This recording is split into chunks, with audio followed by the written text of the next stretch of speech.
Hello, you're listening to Questboard, a podcast where we make up random side quests. My name is Brandon. And I'm Tiffany. Just so you know, we are not professional writers in any way, shape, or form. At least we don't claim to be. We just really like tabletop RPGs, and we do this for fun. That's right. How are you, Tiffany? Doing all right. I'm doing good. Yeah. Yeah. So I started a new game. Fun. Yeah. It's called Nine Souls. I don't know if you know that game. I actually don't. I haven't heard of that one. It's like, do you know what Metrovania is? Nope. Okay. Do you know Ori and the Blind Forest? I know that one, yes. Okay. That's a Metrovania. Oh, okay. Side-scrolling kind of thing. Gotcha. Hollow Knight. Okay. Anyways, it's kind of like that plus like Souls-like Dark Souls, where Okay. it has a parrying dodge mechanics and you die a lot to bosses. Mm. I've been playing it so far and I've been enjoying it. Funny enough, so this are you gonna ever play it? Probably not. Okay, well this isn't like spoiler because If you don't want to hear not quite spoilers, but maybe spoilers, skip ahead. it's in the beginning of the game Okay. and I'm not even that far in and they already explained the situation, which was you're in this you start off in this village after like a cutscene of like you almost dying or whatever. Right. And you start like in this village with like people and then they start like, oh, I get chosen as being sent to like live with the gods and all that stuff.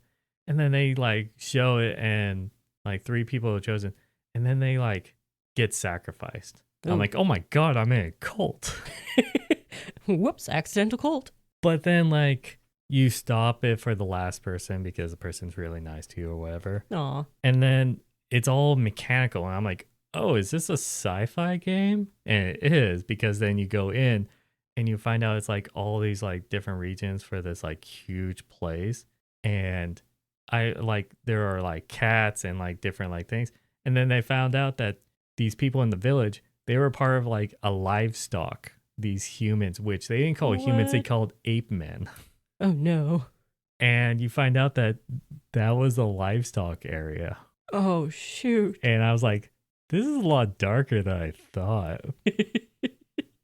And so like you find out that the ultimate goal is, oh, I have to defeat like the 8 souls, which is SOLS, which is like the leaders of like different segments or sectors. Gotcha.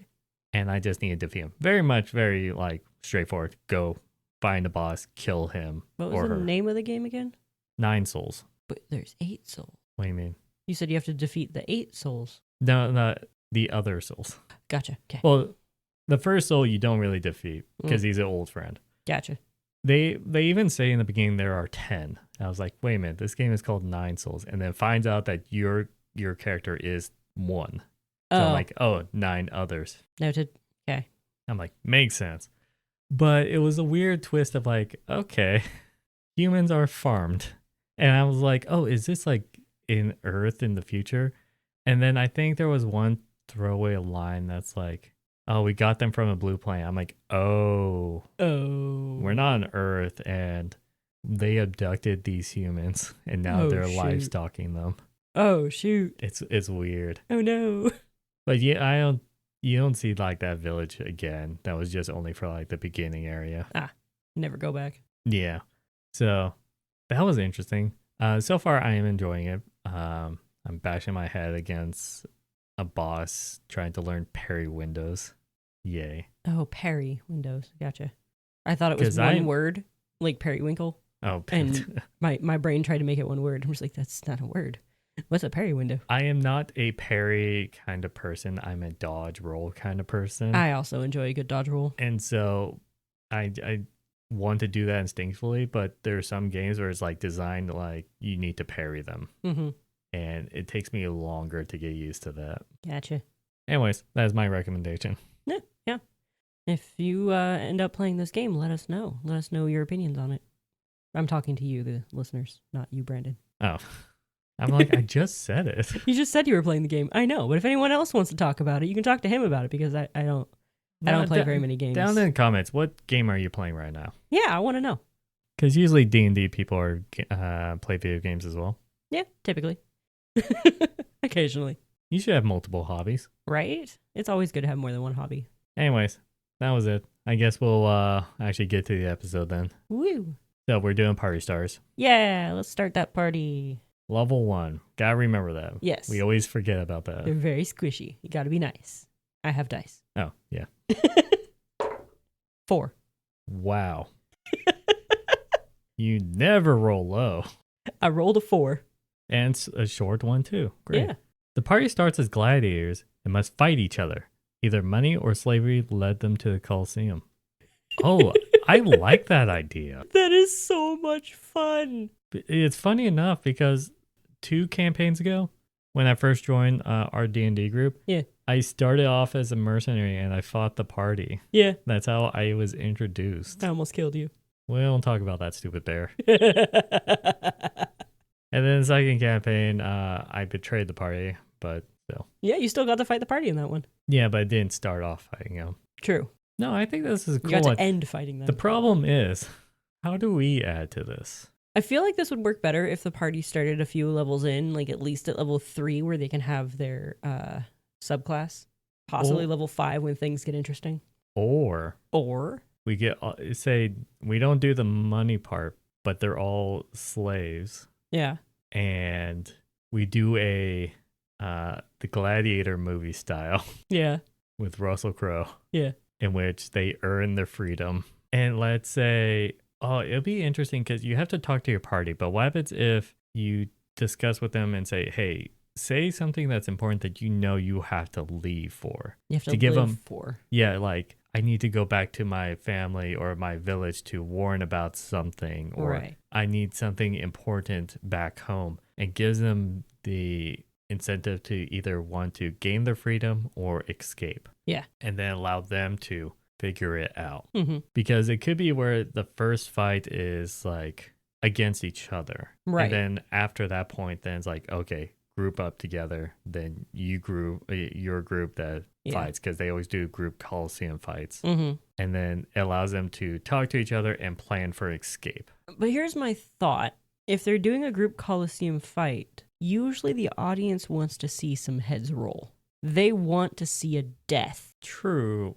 So, but throw in some NPCs. Let them kill the NPCs and emerge victoriously as the top 5 or whatever your group size is. I would say when it's in the group fights, yeah, let them, cut some heads off. Yeah. But what happens if, like, see how it's like a mock one, but they still want to, like, entertain people, but it's like new so it's like brand new slaves where they just do like a rumble kind of thing. Okay. So that they could like grade them and like so put them all in different brackets. Weapons are blunted. Maybe there's some kind of like force field in place so no spells are lethal, that kind of thing. Because what if you throw a wizard in a gladiatorial how do you say that? Gladiatorial? That one, combat. I mean, throwing a wizard in there, they're gonna break so fast. True. Wizards are glass cannons. But then again, people just want to see violence. Yeah. They don't care. People do like their violence. I don't know. We could do this. Yeah. And then episode's done in like 10 minutes or something. Right. Can we think of like more of a goofy thing? Goofy, you say? Well, we like to do goofy. We do like to do goofy. We try to do goofy. This isn't necessarily goofy, but you could pit them against a creature. Well, that's one of the later ones. Yeah, okay. You know what I mean? Yeah. This is... What, goofy, like you give them a bunch of squeaky hammers to hit each other with? Well, I was thinking the backstory of like something. I don't know. Not exactly squeaky hammers. No, it's up to them to come up with backstory. I'm saying like for the setting of the whole Coliseum. What happens if we instead, because it just says gladiators fight each other in a Coliseum. Mm-hmm. We could set a theme for this Coliseum that only does specific things. Okay. That's something twist we could do. Yeah. Right now we're thinking like the movie Gladiator. Well, that's because you said it. Well, I mean, everyone first thinks that. Not necessarily. What were you thinking then? I was thinking about the book I recently read where they had an underground Coliseum fights. Okay. That was one of the things that's like, we could do something else or a different vibe to it. What if it's a greased up mud fight? Greased up mud fight? Yeah, in the mud pits, you gotta fight each other while also fighting the mud. They don't necessarily have to be greased up, but the mud will help. Well, are they gonna be in like bikini armor? Yeah. Regardless of gender? Yeah. Bikinis and banana hammocks. The Borat band? Yeah. Because they're adventurers. They're gonna be... You're welcome for that relatively mental ripped. image, by the way. People are listening. Yeah. Sorry about that. I'm sorry. Oh, man. Oh, my brain just did a stupid, and I don't know if I should say this. I say a lot of stupid things. What? My brain just put an old man wizard in a banana hammock. Oh, that's not something stupid. That's just your own cursed imagination. It is cursed, and now you all have to think about it. Haha. But, I mean, if they all have to wear it, then the wizard has to as well. I feel like that crosses a lot of comfort lines for plenty of people. Yes. I don't know about doing that. Okay. Maybe not quite No that. offense. Maybe they only That would be get very non-serious. I agree on that. the most basic of armor that doesn't even hardly give them any armor in the first place. I was going to say, like, starting gear usually is, True. like, bottom of the bottom. Yeah. So that usually justifies the starting gear. Maybe all of their weapons have been magically... Ooh, I just had an idea. What? Did you ever watch was it DreamWorks that did that? The Swan Princess movie? You don't know what you're talking about. I know it's a Don Bluth movie, but I don't remember if it was DreamWorks or not.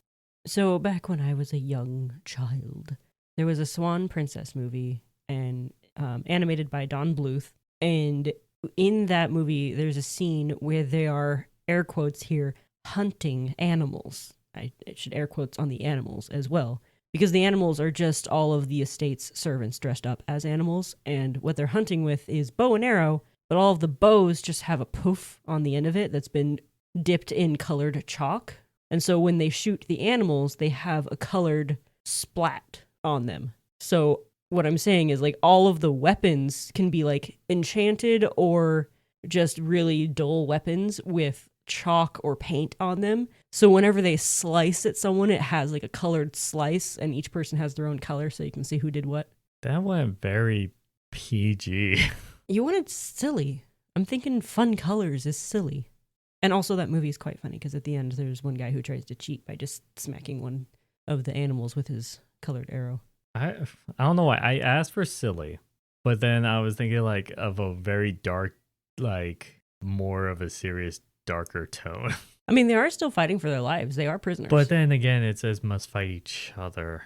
Because that's what I'm saying. They fight each other with the colored paint weapons. Okay, so in my head, the one I came up with, which is exactly opposite of what I was asking for. Okay. Which was, what happens if, like, they live in the pit, like the gladiatory pit? Yeah. But mostly because in the center is just, like, a portal or, like, entrance to, like, a hellscape or eldritch kind of thing. And then it's just like, oh, we use gladiators instead of soldiers just to defend it. And we just bring in more slaves as fodder. Demons are pretty strong, you know. I know. Okay. But then again, it could be weak things that be crawling out constantly. But that doesn't, like, justify the fight each other part. It was just a thought I had. Well, I was thinking, like, the type of magic maybe they have over the arena makes them feel like they're actually getting hit, feel like they're actually getting attacked, but really no damage is being done. They're just feeling it all. So it's like they're killing each other, but they're actually not.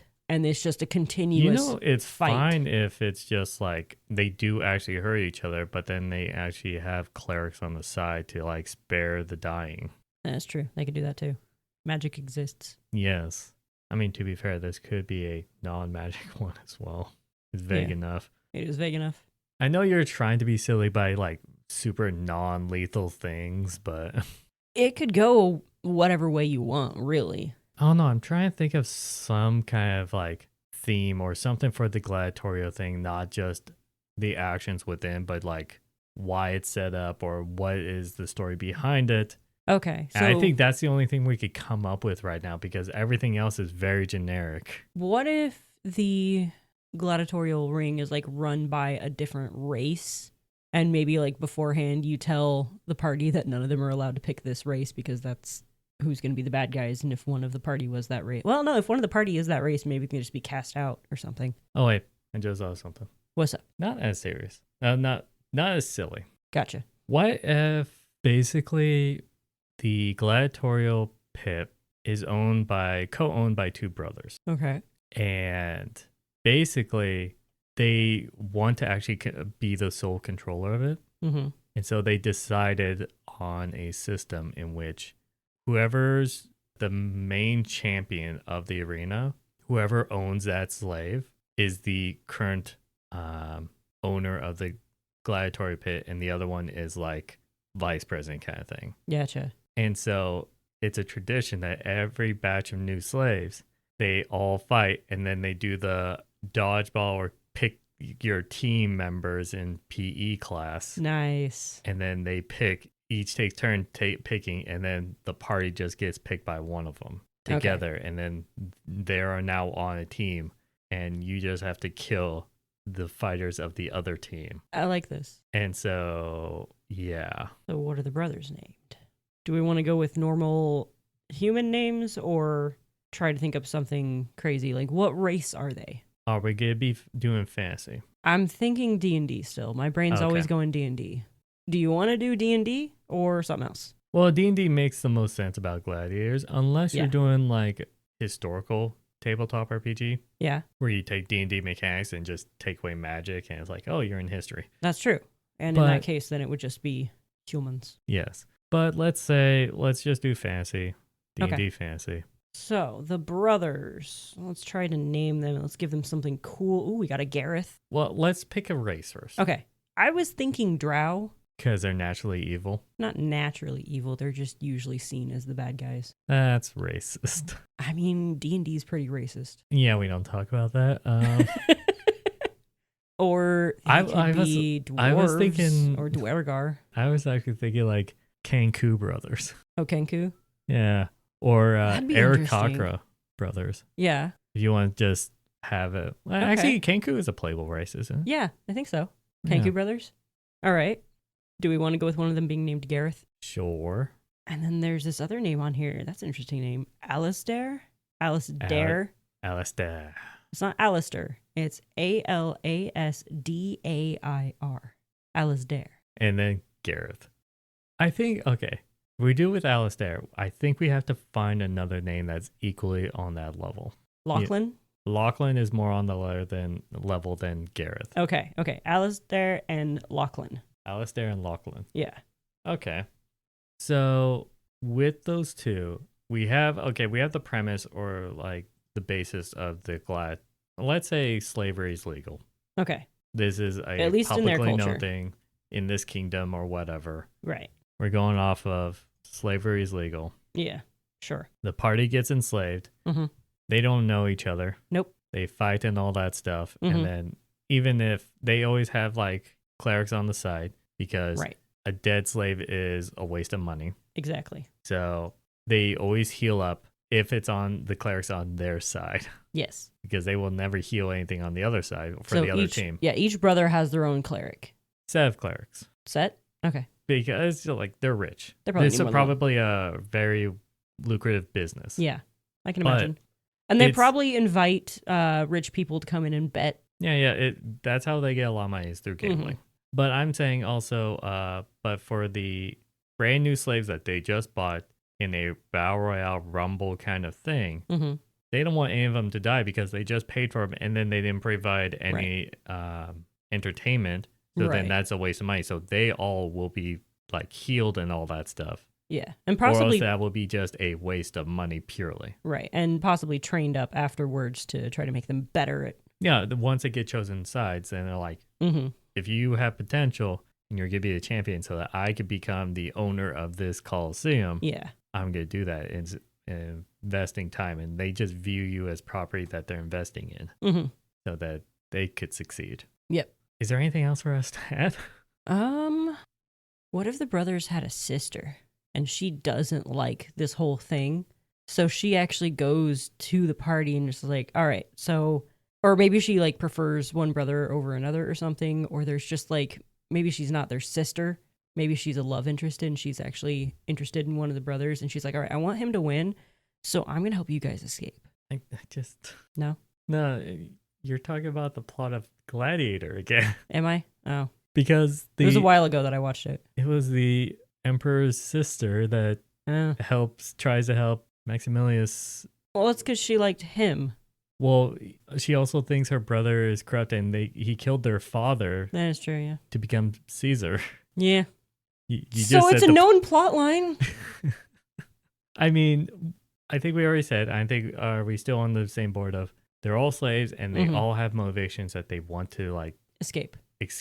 for whatever reason. Mhm. Like they have And something also, urgent to them. one thing I want to say is before you start the campaign, inform your party to not tell each other anything about their characters. They need to know nothing about each other's characters before they start. Okay, yeah. Because they can't even like work together to build a balanced party because it wouldn't be that way if they're all gladiators. True. Yeah. So they're going to have to balance the party Also, as they play. I would probably request that you, if in this kingdom it's this, Mm-hmm. all of them are from a different place, far Yeah. away, because now after they escape, they have to travel together Mm-hmm. to make it back home. Right. Instead of, oh, we're out. Well, I live north, I live south, I live east. Split up, because I'm going home. You know what I mean? Yeah. That's what I would argue. Probably the best way to get slaves is through warfare. Yeah. So what happens if this kingdom is... Well, then the characters might know each other. Well, I'm saying this kingdom is at war with the kingdom that they're from, and it's through raiding small villages or this or that. Okay, so they can all just be from different villages. Yeah, Okay. and they could be captured and all that stuff, because if slavery is legal in this one, Right. they'll find any excuse to like grab people and then make it extra money. Okay. Right, so they're probably all the strongest from their village or something. Or if not exactly. They don't have to be the strongest. Not necessarily, but... Because if they're the strongest, then they wouldn't be captured. Right. Well, they are level 1. That, you know what I mean? I know what you mean. Yeah, is there anything else to add, or is like this a very simple, we got the one gimmick down and now we're good? I think it's pretty, it's pretty cut and dry because it's the first quest. It's the first like scenario. It's got to be somewhat simple. It can't be convoluted and crazy and out there, and we do that sometimes. Yeah, well, in our past party stars, sometimes we're like, oh, this could set the tone, or this could be like the plot for the entire campaign. Right. This one is not. Well, unless that one Kenku is just like, no, I want my slaves back. I paid for them. Is hunting them the whole campaign. Yes, but that's just a reoccurring problem. Yes. I mean, it would be interesting because they're spending their entire campaign, or like a decent number of it, wanted. Right. Because, they could even do a thing, if the DM wants, of having slave tattoos. Yeah.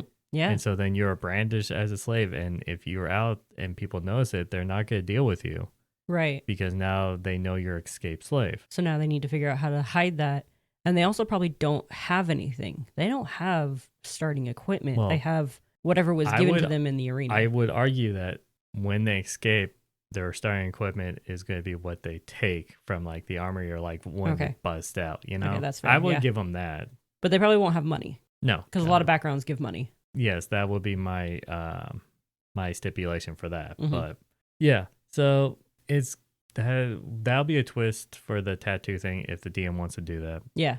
But for the most part, yeah, it could be a campaign, but it could be where it's just like the DM could just be a short like 3-4 sessions of they finally leave, they get out, and they get on a boat, and then they sail back home. And now they don't have to deal with that storyline anymore. Right. They're just trying to get And home. then they continue with the main story or whatever. And you could focus on like the war or anything like that in their homeland. That is up for the DM. But this one doesn't have to set the tone for the entire campaign. Yeah. This is just purely, hey, this is how we met. That's how I met your mother. So, recap. The party is all enslaved, forced to fight each other by these two Kenku brothers who have chosen them to be their... Afterwards. Yeah. And then they eventually find a way to escape. And that's pretty much it. Like, that's actually a really short recap, actually. I know. When you, like, say out loud, you realize how much we're contributing. Right. But from that point on, it is up for the DM to decide what kind of fights that they want to do, to set their own world, and the party's own decision of how to basically gain their freedom or to leave. That is up to them. So we can't really plan for that. Sorry, we gave you the template. I'll give you a few breadcrumbs to follow. If you actually start your campaign off with this, then let us know down in the comments of this YouTube video, or on X at QuestBoardPod, or on Blue Sky at QuestBoard. Let us know, how did the party escape? Ooh, exciting. Also, if you actually do tell them not to talk to each other about their characters. How imbalanced was the party? Oh, jeez. You can let us know on any of those sites. If you have a quest board posting of your own that you want us to make a quest out of, you can let us know on any of those sites. I think with that, I wish you all a good night. Happy questing.